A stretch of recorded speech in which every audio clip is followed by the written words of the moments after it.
नमस्कार दोस्तों, bright education के इस यूट्यूब चैनल पर आप सभी का स्वागत है।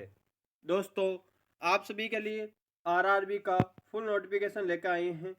इस वीडियो के अंदर हम आपको आरआरबी स्टेनोग्राफर वैकेंसी जो आने वाली हैं, आज इसमें मैं आपको पूरी इन्फॉर्मेशन बताऊंगा कि आरआरबी जो एग्ज़ाम है इसका फुल नोटिफिकेशन कब तक आ जाएगा, यानी कि यह वैकेंसी किस मंथ तक आने वाली हैं। साथ ही इसमें जो स्किल के अंदर क्या प्रोसेस रहता है, रिटर्न के अंदर क्या प्रोसेस रहता है, यह भी समझाऊंगा। देखिए, पिछले वीडियो मैंने टॉपिक का फुल वीडियो अपलोड कर दिया है, तो आप वो जाके देख लीजिए। इसमें मैं बताऊंगा आपको कितने नंबर लाने के लिए क्वालिफाई होना पड़ेगा। चलिए, ज़्यादा समय नहीं लेते हैं और पूरी आरआरबी के बारे में डिटेल से चर्चा करते हैं। देखिए, मैं आप सभी को बताना चाहूँगा, यह जो आरआरबी की वैकेंसी आ रखी है, आरआरबी स्टेनो की वैकेंसी आ रखी है, बहुत ही अच्छी वैकेंसी रहने वाली है। 1100 प्लस पद इसमें आने वाले हैं। 1100 तो आप मान के चलिए। साथ ही हिंदी और इंग्लिश दोनों विद्यार्थियों के लिए है, जो हिंदी में स्टेनो कर रखे हैं या इंग्लिश में कर रखे हैं, दोनों के लिए ही वैकेंसी है। हिंदी इंग्लिश दोनों की वैकेंसी आ रखी है। अब मैं आपको इसके अंदर यह जो नोटिफिकेशन है, यह पुराना नोटिफिकेशन है, इस साल का नोटिफिकेशन नहीं है। इस बार जो वैकेंसी आने वाली है वो आपको मैं फुल एकदम से सटीक जानकारी देना चाहूँगा। दिसंबर के अंदर आपका इसका फुल नोटिफिकेशन जारी हो जाएगा। हाँ जी, दिसंबर के अंदर 100% आपका फुल नोटिफिकेशन जारी हो जाएगा, 100% के साथ। अब चलिए देखिए, स्टेनो की पोस्टें काफ़ी आती है। Junior stenographer English, junior stenographer Hindi, साथ ही जो आपके टाइपिंग की है उसकी भी इसमें वैकेंसी देखने को मिलती है। साथ ही जो ट्रांसलेटर की आती है उसकी भी वैकेंसी देखने को मिलती है। तो देखिए, मैं सबसे पहले आप सभी को बता दूं कि जो आप हिंदी के लिए अप्लाई करोगे या इंग्लिश के लिए, उसके लिए क्वालिफिकेशन बता दूं, 12th पास ही है। काफ़ी स्टूडेंट्स के कमेंट्स आ रहे हैं कि सर इसमें क्वालिफिकेशन क्या मांगा जाता है, एक तो 12th पास है या ग्रेजुएशन है। तो यह ग्रेजुएशन नहीं है, यह आपके 12th पास रहने वाली है, सिर्फ और सिर्फ 12th पास है, ग्रेजुएशन नहीं है। इंग्लिश वाले और हिंदी वाले ध्यान से सुन लें, दोनों के लिए सेम ही क्राइटेरिया, सेम ही क्वालिफिकेशन रखा गया है, सेम ही स्पीड वगैरह सब कुछ सेम ही है। हिंदी और इंग्लिश ऐसा नहीं है, इंग्लिश के लिए कुछ और है और हिंदी के लिए कुछ अलग है। दोनों के लिए सेम ही पॉइंट्स हैं, तो मैं अलग अलग नहीं समझाऊंगा कि इंग्लिश वालों को ये करना है, हिंदी वालों को ये करना है। मैं एक साथ ही समझाने वाला हूं। तो देखिए, सबसे पहला पॉइंट है, आपके जो क्वालिफिकेशन है वो 12th पास है। आप ध्यान से समझिएगा, ऐसा ना हो फिर आप कमेंट्स करके पूछो सर इसमें कितना टाइम मिलेगा, कैसा क्या है। अब देखिए, मैं थोड़ा एग्जाम को लेके भी बता देता हूँ कि इसमें जो आपके टाइमिंग है वो कितनी है। देख लीजिए, अगर आपको फिर भी कोई डाउट रहता है, जैसे आप उसके अंदर नहीं समझे हो, जो मेरे बोलने से आपको कुछ समझ ना आया हो, तो मैं यहाँ आपके स्क्रीन पर पूरा का पूरा फॉर्मेट लेकर आया हूँ ताकि आप आसानी से समझ सको। देखिए, आपको 90 मिनट मिलेंगे, यानी कि 120 मिनट्स। फॉर पीडब्ल्यूडी वालों को 120 मिनट्स। आपके जो क्वेश्चन है वो आपके कितने रहने वाले हैं, 100 क्वेश्चन है जो रहने वाले हैं। 100 क्वेश्चन और 90 मिनट्स मिलेंगे आपको, यानी कि 1.5 घंटा। 1.5 घंटा आपको टाइम मिलेगा। 100 क्वेश्चन मिलने वाले हैं, तो आपको थोड़ा जल्दी रखना है। साथ ही यह एग्जाम आपके किस किस में अवेलेबल रहेगा, हिंदी में भी है, इंग्लिश में भी है, मराठी में भी है, गुजराती में है। यानी इन चारों लैंग्वेज के अंदर आपको जो जिस लैंग्वेज में आती है उस लैंग्वेज में आप एग्जाम दे सकते हो। अगर आपको मराठी आती है तो मराठी के अंदर आपको पेपर मिलेगा, गुजराती आती है तो गुजराती में, हिंदी आती है तो हिंदी के अंदर, इंग्लिश मीडियम से है तो इंग्लिश के अंदर आपको जो है पेपर देखने को मिलेगा। यह एग्जाम आपके ऑनलाइन रहने वाला है, यानी सीबीटी रहने वाला है, कंप्यूटर बेस्ड टेस्ट। ठीक है, अब देखिए, क्वेश्चन आपके जो हैं ऑब्जेक्टिव टाइप के रहने वाले हैं, जो आपको ऑप्शन टाइप में मिलते हैं। साथ ही इसमें माइनस मार्किंग भी है। खाली यहाँ पे यह जो आपके है एक माइनस पॉइंट है, 1/3 माइनस पॉइंट है। यहाँ 1/3 है जो आपके नेगेटिव पॉइंट है। ठीक है, इसके अलावा अगर आप इस एग्ज़ाम को क्वालिफ़ाई करना है आपको, तो आपको मिनिमम कितने नंबर लाने पड़ेंगे? तो देखिए, अगर आप जनरल कैटेगरी से हैं, तो आपको इस पेपर में 40% लाना अनिवार्य है। अगर आप ओबीसी से हैं, तो आपको सिर्फ़ 30% लाना है और अगर एससी से हैं, तो 30% और अगर एसटी से हैं, तो 25%। अगर आप इतने नंबर लाते हो, तो आप प्री एग्ज़ाम यानी रिटन के अंदर आराम से क्वालिफ़ाई हो जाओगे। और अगर मान लीजिए स्टूडेंट्स कम भी आते हैं और इस एग्ज़ाम के अंदर आपके जो है 10 गुना अभ्यर्थियों को पास करेंगे, 10 गुना अभ्यर्थियों को पास करेंगे। यानी अगर 1000 वैकेंसी आती है, तो वहाँ आपको लगभग जो है 10,000 के आसपास स्टूडेंट्स को जो है यहाँ सेकंड लिस्ट के लिए अप्लाई किया जाएगा। इसके अलावा चलिए देखिए यहाँ मैंने वैसे समझा दिया है सारा, लेकिन फिर भी मैं आपको एक बार फिर से समझा रहा हूँ। देखिए जूनियर स्टेनोग्राफर हिंदी और इंग्लिश दोनों ही। पहला एग्जाम आपके जनरल अवेयरनेस का रहने वाला है, पार्ट फर्स्ट और part second Hindi English. General awareness के अंदर आपके सारे ही सब्जेक्ट आ जाते हैं, जैसे जीके, साइंस, मैथ, रीजनिंग, ये सारे टॉपिक्स इसमें जनरल अवेयरनेस के अंदर आ जाते हैं। तो देखिए ये जनरल अवेयरनेस होगा आपके 100 नंबर का बताया था।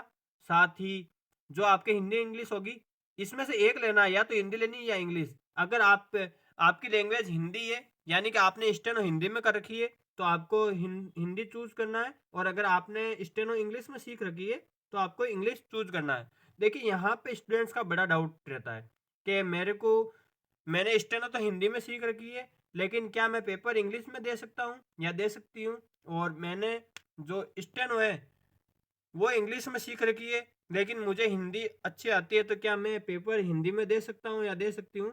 तो ऐसा बिल्कुल भी नहीं करना। अगर आपने हिंदी स्टेनो कर रखी है, लेकिन यहाँ पेपर के अंदर आपने लैंग्वेज इंग्लिश सेलेक्ट कर ली, तो आपका जो पेपर है वो इंग्लिश के अंदर आएगा और जो स्टेनो वो भी इंग्लिश के अंदर ही आएगी। तो यहाँ आपका सीधा सीधा नुकसान रहने वाला है। तो अगर आपने जिस भी लैंग्वेज में स्टेनो कर रखी है, वही लैंग्वेज आपको यहाँ पे चूज करनी है। 90 मिनट आपको टाइम मिलेगा, टाइम थोड़ा कम मिलेगा, तो आप जल्दी जल्दी से जो है पूरा पूरा फोकस इस पे रखिएगा, ताकि जल्द जल्दी से जो है आप एग्जाम को आराम से क्वालिफाई कर लो, सारे क्वेश्चन को अटेंड कर लो। इसके बाद देखिए, ये देखिए यहाँ पे सब जनरल अवेयरनेस के अंदर पार्ट फर्स्ट में क्या क्या है सब कुछ बता रखा है। मैथमेटिक्स है, जनरल इंटेलिजेंस एंड रीजनिंग है, यानी रीजनिंग है। साथ ही जनरल अवेयरनेस, जीके है, जनरल साइंस, जीएस यानी जनरल साइंस, साइंस भी यहाँ पे है। तो ये सारे मैंने बता दिए। मैथमेटिक्स में क्या क्या टॉपिक है, नंबर सिस्टम, बोर्ड मास, एलसीएम, एचसीएफ, यह जो मेन है, इनको इनको याद करना है। सारों को आपको सारों की प्रैक्टिस नहीं करनी है। इसके अलावा जैसे परसेंटेज हो गया, साथ ही कंपाउंड इंटरेस्ट यानी सीआईपी, ये लॉस, एलिमेंट्री, अलजेब्रा, ज्योमेट्री, यानी हार्ड हार्ड नहीं है, इनको आप एक बार अच्छे से देख लेना। साथ ही अगर इनमें से भी मेन कौन कौन सा आपको ज़्यादा फोकस करना है, यह भी आप बताइए, तो आपके लिए इनमें भी मैं जहाँ से ज़्यादा क्वेश्चन बनते हैं वो आपके लिए अलग से उनका वीडियो एक बना दूंगा, ताकि आपको जो है और भी पढ़ने में आसानी रहे। अब चलिए शॉर्ट हैंड की बात कर लेते हैं। शॉर्ट हैंड में जो आप हिंदी इंग्लिश में से जो चूज करते हो, स्पीड आपकी सिर्फ 80 वर्ड पर मिनट की मांगी गई है, ज़्यादा स्पीड नहीं है, बिल्कुल कम स्पीड है। अगर आप राजस्थान हाईकोर्ट का एग्जाम दोगे तो उसमें भी 70 और जो मेन हाईकोर्ट होता है उसमें 80, इतनी स्पीड तो आपको हाईकोर्ट के अंदर देखने को मिल जाती है। और अगर आप बाकी कोई सा भी स्टेट का ले लो या सेंट्रल का ले लो, उसके अंदर आपको मिनिमम 80 टू 100 की स्पीड देखने को मिलती है। किसी किसी में 100 मांगी मांगी जाती है, किसी में 90, किसी में 80। तो इस आरआरबी के अंदर आपके सिर्फ और सिर्फ 80 वर्ड पर मिनट की मांगी गई है और 10 मिनट की डिक्टेशन रहने वाली है। 10 मिनट की यानी कि 80 की स्पीड से 800 शब्द रहने वाले हैं। अब इनको ये एग्जाम है ना आपके जो स्टेनो वाला, यहाँ मैंने जो टॉपिक वाला पूरा आपका वीडियो बनाया था उसमें 100 नंबर का स्टेनो बता दिया है। तो यहाँ थोड़ी सी गलती हो गई मिसअंडरस्टैंडिंग की वजह से। तो यहाँ बाकी पूरा का पूरा मैंने सही समझाया, खाली नंबरों को लेके ही थोड़ा डाउट था। तो यहाँ आज आपका वो डाउट पूरा इस स्क्रीन पर क्लियर होने वाला है। तो जो आपके स्टेनोग्राफी का स्किल टेस्ट है 300 नंबर का रहने वाला है। 300 नंबर बहुत ही ज़्यादा होते हैं। अगर आप कोई सा भी स्टेनो का एग्ज़ाम देते हो तो आपके जैसे किसी में क्वालीफाई मांगा जाता है और किसी में सिर्फ 100 नंबर की स्टेनो मांगी जाती है। यहाँ आपके सीधे सीधे 300 नंबर मिल रहे हैं वाले यहाँ, यानी कि आरआरबी के अंदर स्टेनो की काफ़ी डिमांड है। स्टेनो को काफ़ी हाई लेवल तक माना जाता है। तो देखिए, आप खुद सोच सकते हो, थोड़ा सा दिमाग लगा देखिए, 300 नंबरों की स्टेनो है तो कितना जो है आपका एग्जाम हाई रहने वाला है, यानी कि स्टेनो की यहाँ पे कितनी बड़ी महत्वपूर्ण भूमिका रहने वाली है। देखिए, इंग्लिश स्टेनो वालों को बताते हैं पहले। 80 वर्ड पर मिनट के हिसाब से होगी, 10 मिनट की डिक्टेशन होगी, यानी कि 800 वर्ड होंगे और ट्रांसक्रिप्शन के लिए 50 मिनट मिलेंगे। इनफ होते हैं अगर आप अच्छे से प्रैक्टिस करते हो तो। आप आराम से इस 800 शब्दों को 50 मिनट की जगह, यहाँ 50 मिनट का टाइम दे रखा, आप आराम से 20-25 मिनट के अंदर कंप्लीट कर लोगे गारंटी के साथ। अगर आपकी टाइपिंग अच्छी है और आपने स्टेनो को अच्छे से कर रखा है तो फटाफट से आप टाइप जो है कर दोगे, ट्रांसक्रिप्शन फटाफट से कर दोगे और आराम से आपको फिर से देखने का मौका मिलेगा। साथ ही बैक स्पेस को लेके भी यहाँ स्टूडेंट्स के जो है कमेंट्स आ रहे हैं, तो बैक स्पेस आपके ऑन रहेगा, ठीक है। और फुल नोटिफिकेशन आने के बाद एक बार फिर से आपको और बता दिया जाएगा। और फॉन्ट कौन कौन से हैं वो भी बता दूंगा अभी। पहले हिंदी वालों का बता देता हूँ। 80 वर्ड पर मिनट हिंदी मांगा गया है, 10 मिनट यानी कि 800 शब्द, इसमें 65 मिनट मिलेंगे। क्योंकि देखिए, हिंदी के अंदर थोड़ा टाइम ज़्यादा क्यों मिलता है, क्योंकि हिंदी के अंदर क्या होता है कि एल्ट शब्दों, एल्ट जो है की का यूज होता है, जैसे क्रय हो गया, क्री हो गया, और जो चंद्र बिंदु लगाते हैं, ऐसे जगह जगह पर जो है एल्ट की का यूज होता है, तो उसमें थोड़ी स्पीड डाउन जाती है, तो इनको थोड़ा सा टाइम ज़्यादा दिया जाता है। तो हिंदी वालों के लिए 65 मिनट है। अक्सर आप देखोगे, दोनों को कंपेयर करोगे तो टाइपिंग को लेके कंपेयर करोगे कि इंग्लिश टाइपिंग इजी है या हिंदी, तो सीधी सी बात है, देखिए इंग्लिश टाइपिंग है जो इजी है, क्योंकि हिंदी के अंदर अगर आप टाइपिंग करोगे तो आपको एल्ट की वगैरह ऐसे यूज करते हो, तो वहां आपकी स्पीड जो है डाउन चली जाती है। तो ऐसे में आपको जो है थोड़ा टाइम ज़्यादा दिया जाता है। तो इजी टाइपिंग है जो इंग्लिश की है, हार्ड टाइपिंग थोड़ी सी हिंदी की होती है। चलिए अब बात कर लेते हैं कौन कौन से जो है फ़ॉन्ट आपका इसमें मांगा जाता है। फ़ॉन्ट को लेके भी स्टूडेंट्स के डाउट रहते हैं। साथ ही आपके कितने परसेंट जो है इसमें मिस्टेक जो है माफ़ की जाएगी, उसको लेके भी बात करेंगे। तो चलिए देखिए, जो आपका स्किल टेस्ट होगा वो देखिए हिंदी के अंदर बताना चाहूँगा। स्किल टेस्ट इन हिंदी आपके एक तो कृतिदेव और साथ ही मंगल फॉन्ट, यह दोनों भी वहाँ पे अवेलेबल रहेंगे, यानी दोनों ही मिलेंगे। आपको अगर कृतिदेव आता है तो उसमें कर सकते हो, मंगल फॉन्ट आता है तो आप उसमें कर सकते हो। ये आपके लिए प्लस पॉइंट है, क्योंकि स्टूडेंट को एक ही जो है फॉन्ट आता है, दोनों फॉन्टों में प्रैक्टिस की हुई नहीं रहती है।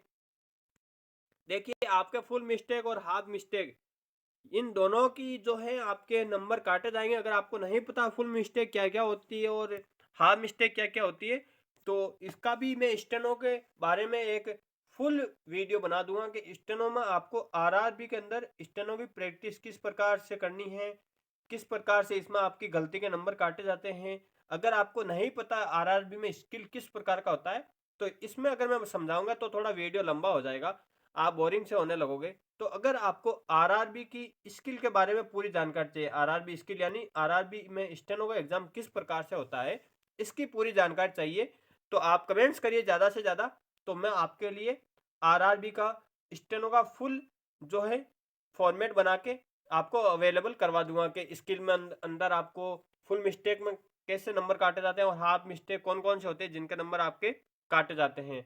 तो देखिए 10% तक आपके इसमें जो है गलतियां माफ रहेगी। आरआरबी के अंदर 10% तक आपकी अगर गलतियां आती है तो माफ रहेगी। अगर उसके बाद अगर आप और भी गलतियां कर रहे हो, 10% तो आपके माफ हो गई, और भी ज्यादा गलतियां कर रहे हो, फिर आपके जो है नंबर काटे जाते हैं। आगे बात समझ में, 10% गलतियां होगी तब तक आपके कोई नंबर नहीं काटेंगे। अगर 10% का अंडर रहते हो आप, यानी आपके 8% ही गलतियां आई है टोटली पूरी डिक्टेशन के अंदर 800 वर्डों में, तो आपको 300 में से 300 नंबर जो है अवेलेबल करवा दिए जाएंगे, क्योंकि 10% गलतियां तो माफ है। तो उसमें जो है नंबर काट के यानी आप आराम से क्वालिफाई कर लोगे। अगर आपको फुल मिस्टेक, हाफ मिस्टेक और भी कोई जानकारी चाहिए तो आप कमेंट्स करिए, मैं इसके बारे में फुल वीडियो जो है आपके लिए लेके आ जाऊँगा। साथ ही जितने भी स्टूडेंट्स इस वीडियो को देख रहे हैं, अपने दोस्तों के साथ ज़्यादा से ज़्यादा शेयर करें। दिसंबर के अंदर यह वैकेंसी देखने के लिए मिल जाएगी। और साथ ही मैं आपको बताना चाहूँगा, अगर स्टेनो कई स्टूडेंट्स अभी ऐसे भी कमेंट्स करेंगे कि अभी वैकेंसी आई नहीं है या आपको कैसे पता दिसंबर के अंदर आने वाली है। तो देखिए, आपको तैयारी में अभी से ही लग जाना है। दिसंबर के अंदर फाइनल नोटिफिकेशन आ जाएगा, क्योंकि काफ़ी ऐसी जानकारी मिल रही है कि दिसंबर के अंदर जो है नोटिफिकेशन फाइनल आ जाएगा। लास्ट वैकेंसी जो है आपको 2021 में यह वैकेंसी देखने को मिली थी। इसके अलावा वैकेंसी आने के बाद आपका एग्ज़ाम कब पास आ जाएगा, यानी एग्ज़ाम डेट कब नज़दीक आ जाएगी, आपको पता ही नहीं चलेगा। तो आप नोटिफिकेशन का इंतज़ार ना करें, नोटिफिकेशन आएगा तो सबसे पहले आप तक जानकारी पहुंच जाएगी। इसके लिए आप चैनल को सब्सक्राइब करके ज़रूर रखें। साथ ही अपने दोस्तों के साथ भी शेयर करें, ताकि वो भी इस चैनल के साथ जुड़ जाएं। तो देखिए, वैकेंसी नोटिफिकेशन आने के बाद कब एग्ज़ाम डेट आ जाएगा आपको पता ही नहीं चलेगा। आपको बस अपनी तैयारी पर फोकस रखना है। आरआरबी में इस बार जॉब लेके रहना है आपको, फाइनल सिलेक्शन लेके रहना आरआरबी के अंदर। साथ ही में इसकी आरआरबी की जो आपका जब पेपर हो जाएगा तो आपको इसकी जो डिक्टेशन है वो भी प्रोवाइड करवा दूंगा, किस तरीके की वहाँ डिक्टेशन बोली जाती है, ये सारा मैटर मैं आपको स्टेनो का प्रोवाइड करवा दूंगा। साथ ही आप चैनल को ज़्यादा से ज़्यादा अपने दोस्तों के साथ शेयर करें। तो नोटिफिकेशन आने के बाद आपको रिवीजन का टाइम भी नहीं मिलता है, और रिवीजन का टाइम मिलता है तो भी बहुत कम मिलता है, क्योंकि फिर एग्जाम आपका काफ़ी नज़दीक आ जाएगा, आपको पता ही नहीं चलेगा कब नोटिफिकेशन आया, कब एग्जाम की डेट आई और कब एग्जाम हो गया। इतना फास्ट प्रोसेस चलेगा, आपको पता ही नहीं चलेगा कब दिन निकल गए। भले ही आपको 3 मंथ का टाइम मिलो नोटिफिकेशन आने के बाद, लेकिन आपको पता ही नहीं चलेगा कब ये 3 मंथ निकल गए। तो मेरा यही आप सभी से आग्रह है कि आप वैकेंसी का अपडेट आपको सबसे पहले पहुंचा दी जाएगी। आप अपनी वैकेंसी पर फुल फोकस करिए। आरआरबी स्टेनो की जो वैकेंसी है इस पर आप अपना पूरा फोकस करिए। साथ ही और भी कोई डाउट हो आरआरबी स्टेनो से तो आप कमेंट्स करिए, आपको उसका जवाब है जो दिया जाएगा। इसके अलावा और भी कोई दिक्कत हो तो भी आप पूछिए। मिलते हैं आगे और कोई नई वैकेंसी के साथ, तब तक के लिए बने रहिए हमारे साथ। धन्यवाद।